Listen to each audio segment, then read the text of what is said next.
Today on CTV News at 5, a local state of emergency has ended for the county of Lethbridge after a huge grass fire scorches the region.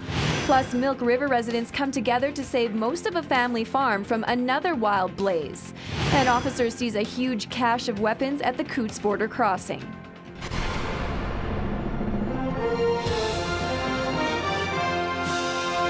CTV News with Alicia Fieldberg. Good afternoon. The local state of emergency is no longer in effect for the city or county of Lethbridge after a grass fire threatened homes in the area.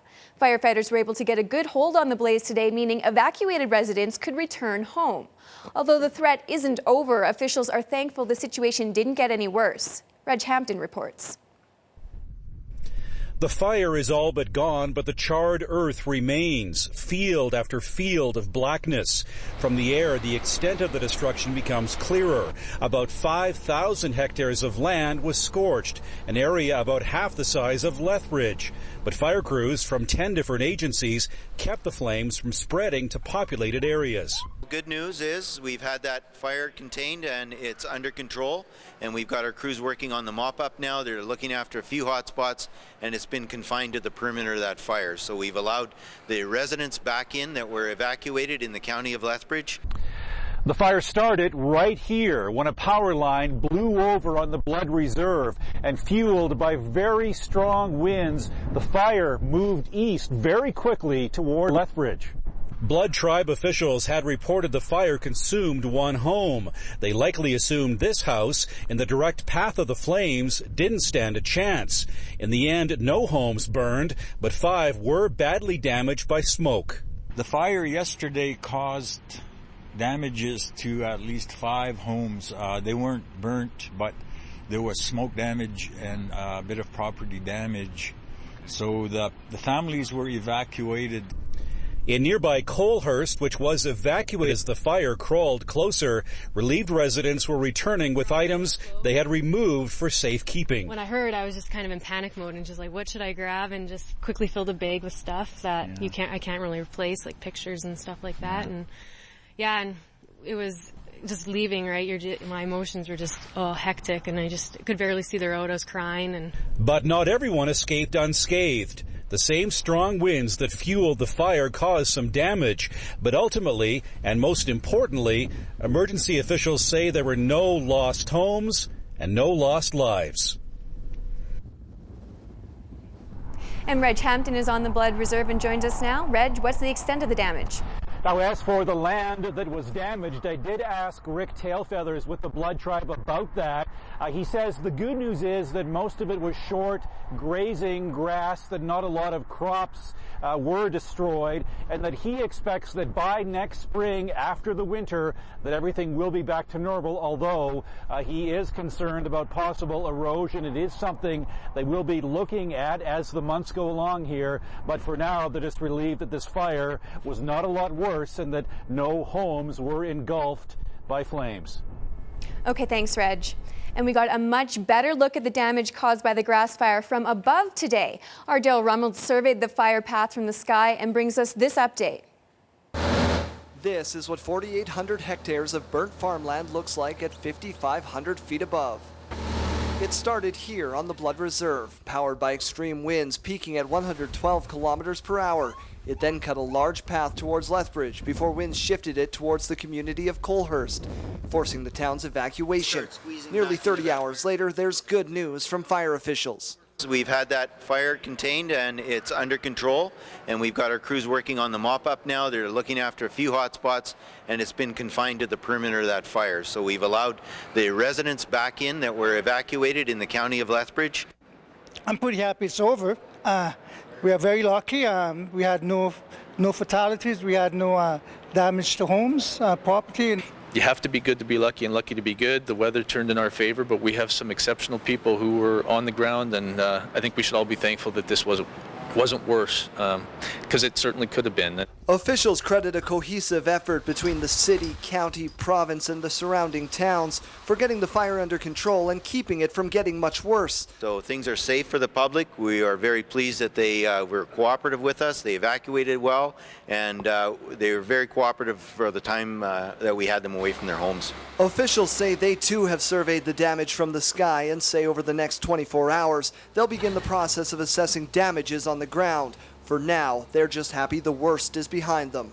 Fire officials say they were extremely fortunate today that wind speeds didn't pick up to 50 kilometers per hour. On the ground, crews have been able to locate hotspots and put them out quickly. They say if you do see one on the ground, to call 911 immediately. Daryl Rummel, CTV News, Lethbridge. Lethbridge Regional Police have charged 3 men who refused to leave fire-affected areas yesterday. 65-year-old Fred George Oliver Watmo is facing 2 counts of assaulting a police officer, obstruction, and resisting arrest. He'll appear in court on September 25th. 28-year-old Alan James Watmo and 30-year-old Kevin Fred Watmo are also facing obstruction and resisting arrest charges. They're scheduled to appear in court October 16th. Most of the fire crews south of Lethbridge were involved in their own large grass fire yesterday. This one began east of Del Bonita and burned more than 21,000 acres in the counties of Cardston and Warner. These photos were sent to us by Wendy. The fire began when the gusty winds caused a flare-up from a fire 2 days earlier. The initial blaze started by a combine working in a field. Yesterday's fire was stopped just 3 kilometers from Milk River, which was evacuated overnight. As Terry Vogt reports, it damaged some property, but could have been much worse. This is what Clarence and Linda Douglas found when they returned to their farm west of Milk River. That barn just went poof like that, and it was gone. And it was full of saddles and bridles and antique beds. The Douglases were supposed to be celebrating Linda's 70th birthday. Instead, they were forced to evacuate as 75 people, family members, friends, firefighters, and men from several nearby Hutterite colonies worked through the night to save the 2 farmhouses, their pets and livestock. But they lost corrals, hay bales, and a barn filled with antiques. She should ask for something better on her birthday, shouldn't she? The battle, I think we take it as a win because the house was saved. The farmland and the grassland will grow back, and you can rebuild the barns and the corrals. A few kilometers down Highway 501, Peggy McRae surveys her farmyard, now an island surrounded on all sides by burned, blackened, and smoldering pasture land. You know, the reason our buildings and our corrals are still standing is because of the firefighters and all the neighbors and all the Hutterite colonies that came out and kept everything standing. And we found our horses now, and they're fine, and we found most of our cattle, and they're down by the river on a bit of grass. There's heavy smoke. Sometimes you didn't know where you're going, hard to breathe type thing. It's believed the fire began in John Kalp's barley field, a flare-up from a weekend fire that started when they were combining. Yeah, it's the big winds that found a hot spot and the way it went. It was definitely scary. The fire burned 21,000 acres of pasture and cropland, a swath 2 to 3 kilometers wide, more than 35 kilometers long. It was finally stopped within eyesight of Milk River. The proper decision was made to evacuate Milk River because the winds changed a couple times on the firefighters, and it was best to be safe. Local residents have survived the first night, but they're not sure the battle is over yet. With so many hot spots and such a large area to cover, they're concerned about flare-ups in the days and even weeks ahead.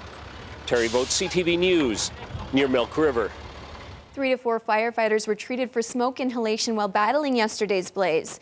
There was also a vehicle crash resulting from poor visibility. A man was seriously injured when his truck collided with a water truck that was parked on the side of the highway.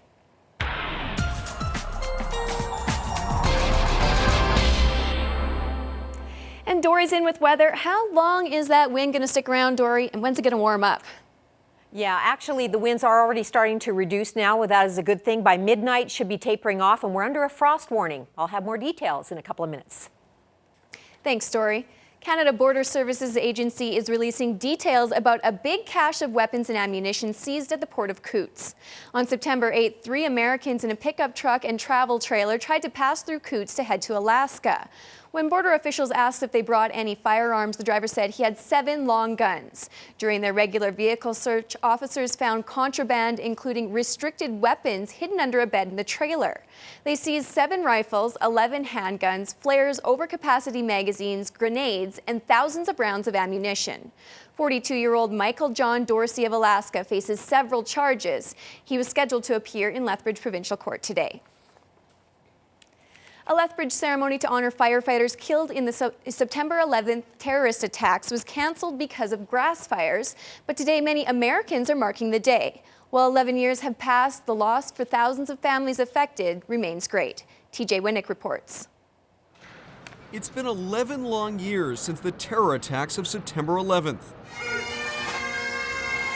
And yet for thousands of family members, the pain endures. And my godmother, Judy Hazel Santoya Fernandez. We love him. See you so much.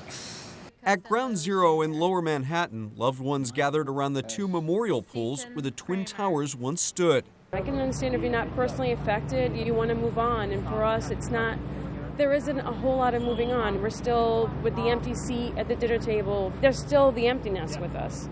For the first time here, only the names of the victims were read this anniversary. There were no official speakers. We did the same thing for 10 years. It's time to do something different. In Afghanistan, where the fighting continues over a decade later, U.S. troops marked the terror attacks at a memorial service in Kabul. Since 9/11, we have not lost our focus. We remain vigilant as we perform our duty in the service of our nation. The day was also marked by moments of silence. In Shanksville, Pennsylvania, where Flight 93 crashed after a group of passengers overtook the terrorists, and at the Pentagon, where Flight 77 was flown into the building. Somewhere, a son is growing up with his father's eyes, and a daughter has her mother's laugh. Living reminders that those who died are with us still. Here in New York City, most of the World Trade Center Memorial was finished last year for the 10th anniversary. Since then, 4.5 million people have visited the site. TJ Winnick, ABC News, New York. It's a busy time of year for instructors at the Alberta Farm Safety Centre. As school returns, so do their classroom visits. We get more from this week's Farm TV. It's September, and school is back in for students across the province and for the instructors from the Alberta Farm Safety Centre. Each year, their 6 instructors travel over 150,000 kilometers in order to teach farm safety programs at 562 rural schools and 176 Hutterite colonies across the province. For the new school year, they have updated several of their Safety Smarts programs. It now has information for the kids about rural drowning hazards, and the theme is boats float, I don't.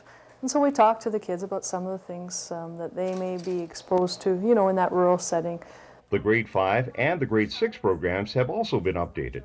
The grade 5 program now deals with rider-related falls and collisions. So we're talking to that age kids lots about, it doesn't matter whether it's an ATV or a dirt bike or a side-by-side or a snowmobile or any of the things they may have opportunity to ride, that they've got to make safe choices. Grade 6 targets ATV and animal safety. And we're hoping that they'll come away from that having made some personal commitments about what they will and won't do moving forward.